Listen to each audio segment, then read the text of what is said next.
Olá pessoal, professor Washington com vocês mais uma vez, né? Aqui no nosso curso de Engenharia de Software, né? Agora nós vamos abordar um tema muito interessante, que é a UML, né? Que é a linguagem padrão aí de modelagem, né? Nós vamos explicar direitinho como é que ela funciona. E é um tema que as bancas gostam de cobrar, tá? A gente vai fazer algumas considerações, né?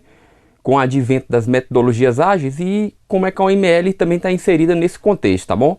Então vamos acompanhar comigo aí no slide, vamos lá. Então vamos falar um pouquinho hoje da UML, tá bom? O que é UML, né? É a linguagem unificada de modelagem, né? Unified Modeling Language, ok? Tá aqui o gráficozinho dela. A OMG, né? É a organização internacional que aprova padrões abertos para aplicações orientadas a objeto, ok?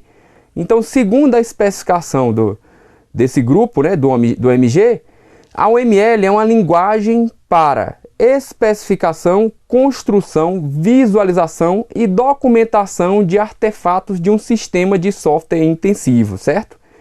É uma linguagem gráfica para análise, especificação e construção de sistemas, né? Para representar projetos orientados a objetos, utilizando uma notação comum, certo? A UML é resultado da fusão de três métodos. Então, esses três analistas de TI, né? Na verdade, engenheiros de sistemas, eles se juntaram e lançaram o padrão UML, beleza? Então, um pouquinho aqui do histórico dessa linguagem de modelagem, tá? E aí, para pensar logo aqui inicialmente, você já conhece um pouquinho das nossas aulas, né? A maioria dos problemas encontrados em sistemas orientados a objetos, né? Tem sua origem na construção do modelo, né? No desenho do sistema, né? Lembra que o desenho aqui tem a ver com projeto, né? A gente já tem falado sempre disso, né? O projeto do sistema. Muitas vezes as empresas profissionais não dão muita ênfase a essa fase do projeto e acabam cometendo diversos erros de análise e modelagem. Isso quando há modelagem, né? Pois nós sabemos, né? Nós profissionais da área, sabemos que muitas vezes o projeto começa já na fase de codificação. Então, gente, volta aqui comigo. A gente às vezes nos deparamos com problemas de projeto de sistemas que se tornam inviáveis de serem mantidos ou evoluídos. Isso basicamente tem a ver com falhas na modelagem inicial, né? Quando não tem uma modelagem bem feita ou não tem um projeto bem feito, o sistema se torna depois um Frankenstein às vezes, né? Cheio de retalhos, né? Uma coxa cheia de retalhos. Então fica aquele sistema que é o mais às vezes, né, ele foi criado para ser uma solução e na verdade se tornou foi um grande problema, né? Então a UML nos ajuda a pensar e de fato eu vou trazer alguns exemplos aqui reais. Ela realmente vai servir bastante nessa fase de projeto e de documentação do sistema, né? É uma linguagem padrão que tem seus diagramas e elementos e serve para você esclarecer, né, naquelas etapas iniciais um pouco do escopo do sistema. Também depois serve para documentar o sistema como um todo, né? Só que nós sabemos que com as metodologias ágeis, né, o foco não é muito você ter uma documentação extensa. Então, você pode usar o ML em algumas atividades, mesmo dentro de uma metodologia ágil, né? Apesar de quando ela surgiu, ela foi base do processo unificado, né? Lá do processo que depois foi instanciado pela empresa Rational, né? Que foi comprado pela IBM, que ficou mais famoso como RUP, né? Então tem aqui um pouquinho da história nas nossas aulas também, é só você retomar se você tiver esquecido, tá? Então, o ML foi fortemente difundida com o processo unificado. Então lá no processo unificado você fazia basicamente, passando pelas fases do projeto, diversos diagramas aqui da UML, tá bom? Então vamos voltar aqui comigo no slide. Só essa historinha inicial aí para você entender o contexto. Só que como eu já estou falando, né? Além de flexível, a OML é extensível e independente de processo ou linguagem de programação. Por isso que mesmo com o fim do RUP, né? Hoje os processos RUP não são mais os que estão sendo utilizados no mercado, mas muito mais os processos ágeis, né? As metodologias ágeis. E então, dessa forma, a OML ainda pode ser usada, né? Por quê? Porque ela não está atrelada a um processo específico, né? Ela é uma linguagem de modelagem. O que garante a liberdade para o desenvolvedor adotar qualquer processo, metodologia ou linguagem de programação, sem deixar de expressar-se claramente para os seus usuários e outros desenvolvedores, pois utilizam a notação padrão comum a todos os ambientes e empresas. Então, veja, a OML ela é uma notação padrão, é a linguagem de modelagem, então ela é independente de metodologia, de processo, de linguagem de programação, beleza? Por ser um conjunto das melhores práticas, ela tem suporte de alcance mundial. Então o ML ainda é muito usado, tanto que em 2015, né? 2015 saiu a versão 2.5, que é a que a gente vai falar aqui, né, nas nossas aulas sobre o ML, ok? Então, só para você entender aí o contexto do ML. Muita gente pode falar que o ML morreu. Na verdade, não. Ela caiu um pouco de desuso, porque ela era muito utilizada em conjunto com o processo unificado, o processo RUP, né? Mas com as metodologias ágeis, você ainda pode usar os diagramas da OML. E o pessoal usa, tá? Dependendo do local, quando o sistema é um pouco mais complexo, o projeto precisa ser melhor analisado, você usa os diagramas da OML. Aí, gente, olha só, questão do domínio, né? Todo projeto ele é concebido para entregar um produto ou um serviço, né? Uma solução, de acordo com os requisitos, né? O problema do cliente. Então, normalmente o cliente tem um problema que ele expressa na forma de requisitos, né? E a gente falou bastante sobre a engenharia de requisitos. Então, inicialmente, ele tem lá os chamados requisitos de usuário, né, de mais alto nível, e você precisa conceber um produto para isso, né? Como vimos, tanto o problema, né, como a solução estão inseridos em um contexto, né? O domínio da aplicação. A gente já falou de algumas metodologias ágeis que se preocupam muito com o domínio da aplicação, né? Como a metodologia DDD, né? E a metodologia BDD, né?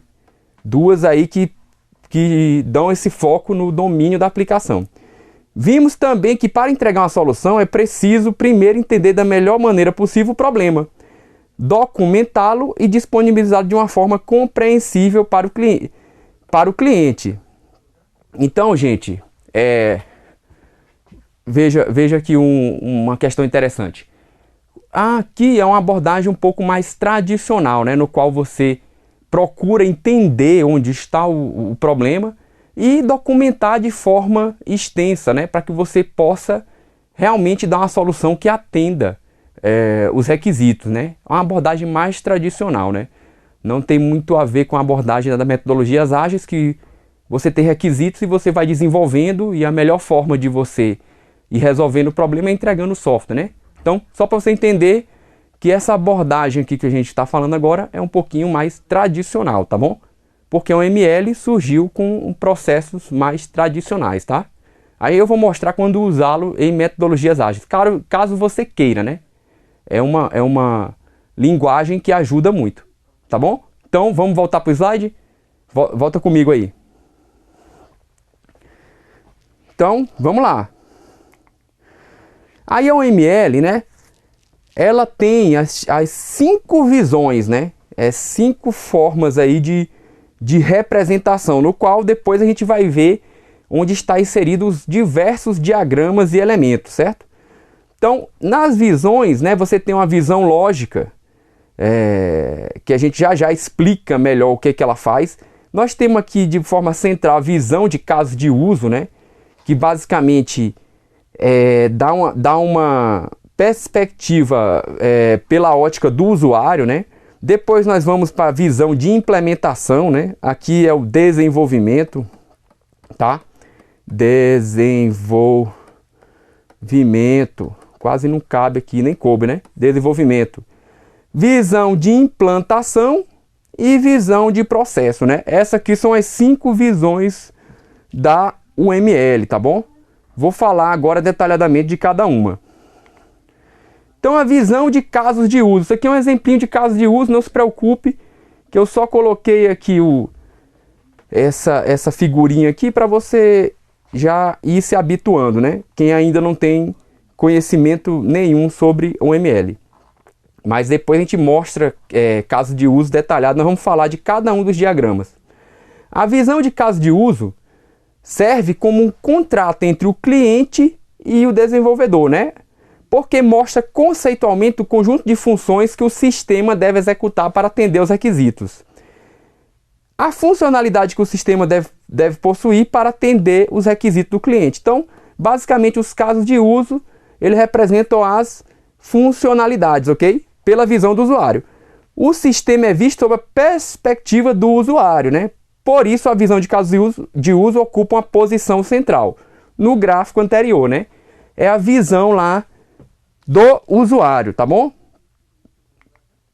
Já a visão lógica, o que ela faz, né? A visão lógica também pode às vezes é chamada de visão estática ou ainda de projeto, né?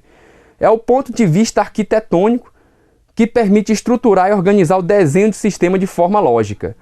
Aqui a gente já tem, né, a especificação das classes, dos subsistemas, dos pacotes lógicos do sistema.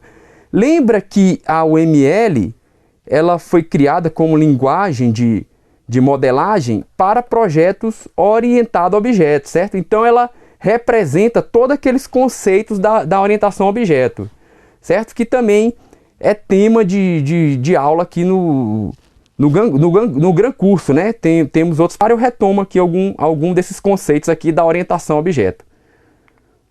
A visão de processo, o que é que ela faz, né? Permite entender a organização dos processos do sistema. O que é isso, né? Ela é desenvolvida a partir das visões anteriores e permite capturar os aspectos estáticos e dinâmicos em diagramas de interação, de atividade e de estado. Então aqui já estamos falando de 3 diagramas da UML. Não se preocupe que nós vamos apresentá-los, né? Essa visão preocupa-se com temas como concorrência, tempo de resposta, paralisação do sistema, né? um deadlock, ritmo de transferência, throughput, tolerância a falhas e escalabilidade. Então, no projeto do sistema, você já tem que se preocupar com basicamente esses temas, que são, às vezes, né, a gente também pode classificá-lo com requisitos não funcionais, né, que são muito importantes para que o sistema funcione, né. Se você tiver esquecido um pouquinho do conceito de requisitos não funcionais, volta lá nas aulas de engenharia de requisitos, ok? Esses também são conhecidos como critérios de qualidade, né. Então a visão de processo vai nos dar uma maior clareza sobre esses temas, tá? Sobre esses requisitos. E nós temos também a visão de implementação, né? A visão de implementação captura as decisões de arquitetura para implementação do sistema, especificando os subsistemas e suas dependências e seus componentes organizados em camadas e hierarquias, né? Em um projeto, ela permite definir e distribuir os trabalhos de implementação. Aqui a gente já está falando do desenvolvimento. Eu vou trazer uma questãozinha para a gente ver como é que as bancas cobram, né? Desenvolvimento. Calcular a quantidade de código a ser desenvolvida ou reutilizada e também especificar marcos de entrega dos módulos do sistema. Então a visão de implementação já considera essas questões da construção do sistema em si, né? Beleza? Não se preocupe que nós vamos ver todos os diagramas e ainda tem outro gráfico aqui que mostra as perspectivas dessa visão, né? Quem é que é o usuário de cada uma dessas visões aqui da UML. E fechando aqui a visão de implantação, né? A visão de implantação refere-se à distribuição física do sistema através do conjunto de nós do ambiente em que ele vai ser executado. Exemplo de nós são estações clientes, servidores de aplicação, mainframe, etc. Incluindo distribuição física dos processos e threads. Então aqui você já se preocupa lá com os componentes da infraestrutura, né? a visão de implantação é importante, né? Então, gente, são as visões aí da UML. Então, para você ter aqui uma ideia, né? Aí eu trago outros termos aqui de forma proposital, né? A visão de implantação, também chamada de visão física, ok? Aqui depende do autor, né? E nós vamos ver que as bancas cobram, né? A de desenvolvimento é a de implementação, né? A letra tá horrível, mas é só para você lembrar. Implementação, né? Visão lógica, né? Visão de processo e a visão de caso de uso. Então, ó, visão de desenvolvimento, programadores, né? E o gerenciamento do software em si. Visão física, né? A topologia, as comunicações, o engenheiro de sistema. A visão de processo, a questão dos integradores, performance, escalabilidade, né? Caso de uso, a gente já sabe que são os usuários finais, né?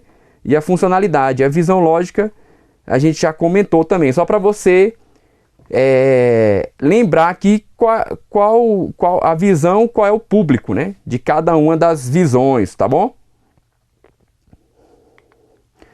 E aí, quais são as vantagens, né?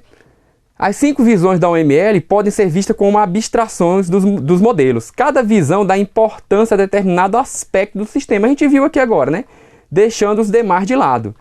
Elas permitem simplificar a modelagem e o desenho do sistema para melhor gerenciamento e manutenção desses modelos, assegurando assim maior qualidade do produto final. Então, gente, volta aqui comigo. Então, veja, essas visões elas vão nos dar uma clareza do software que nós vamos ter que desenvolver, né? Eu já comentei com vocês aqui, trago muitos exemplos lá do meu mestrado, né?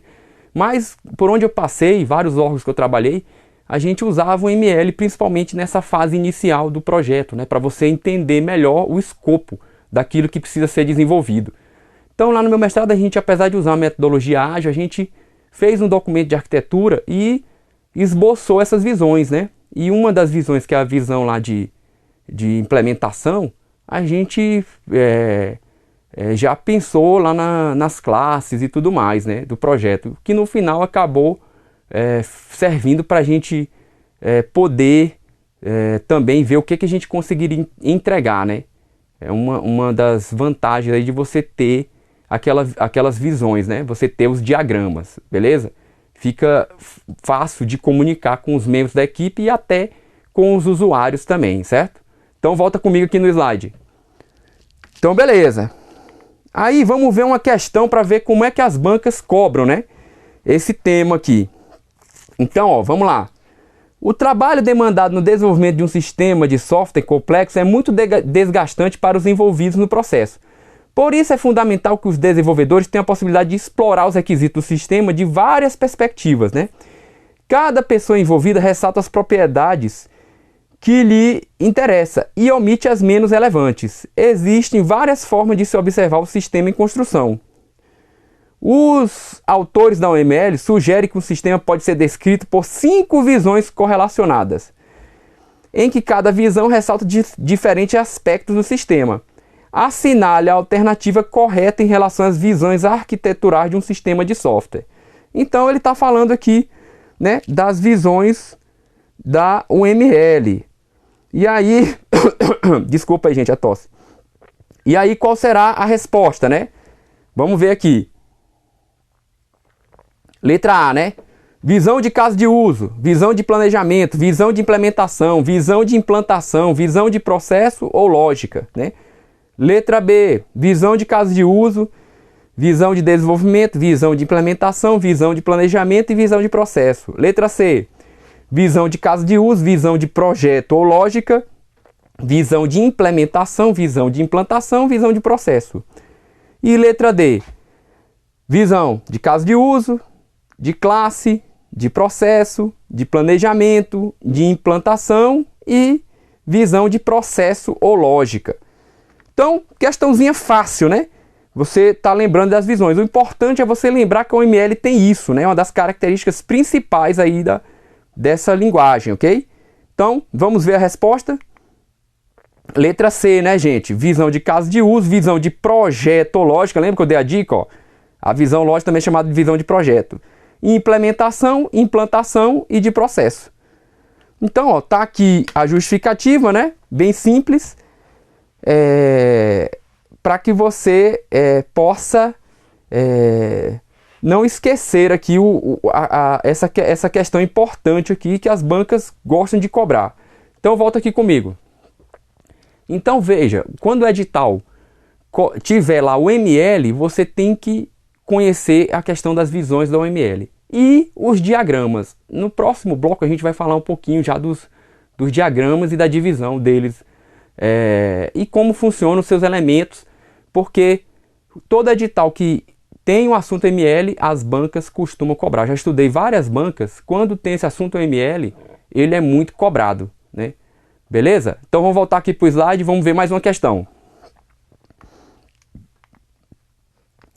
Segunda questão, né? Algumas visões utilizadas na notação ML estão disponibilizadas na coluna 1.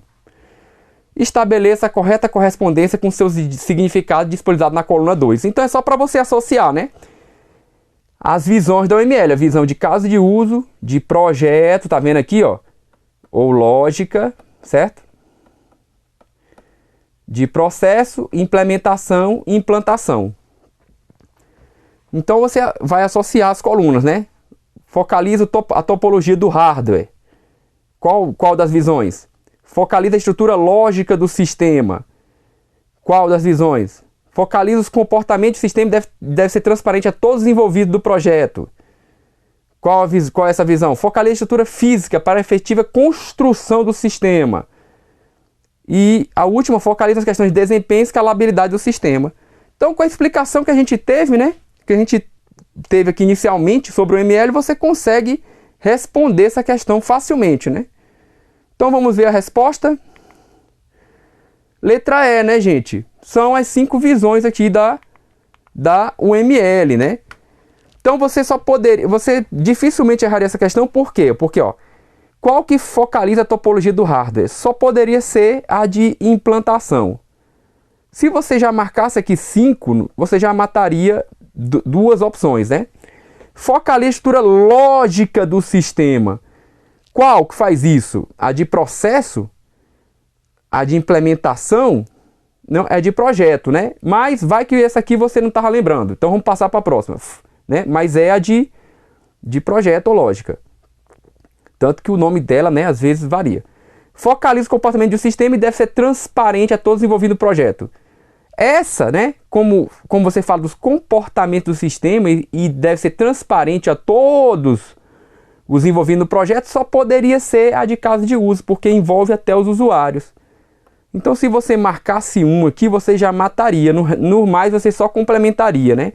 Mas lembra, né? Qual é a melhor forma de você responder as questões, né? Para você ver se seu nível está bom, né, de conhecimento. É você nem olhar os itens. Você responde e depois você procura o item correto. Você não faz esse encaixe inicialmente. Esse encaixe você só faz se você não estiver conseguindo responder, né? Você olhou os itens, criou uma sequência que não existe aqui. Aí você fala, não, então agora eu tenho que ir por eliminação, né? Essa é a segunda, é o plano B. Esse plano que eu estou mostrando aqui para vocês. É o plano A, é você bateu o olho, viu a resposta, acabou, né? Então, ó, 5, 2, 1, a quarta, né? Focaliza a estrutura física para efetiva construção do sistema. Efetiva construção do sistema só pode ser a visão de implementação, né? Que às vezes pode ser chamada de visão de desenvolvimento também. E sobraria só o 3, né?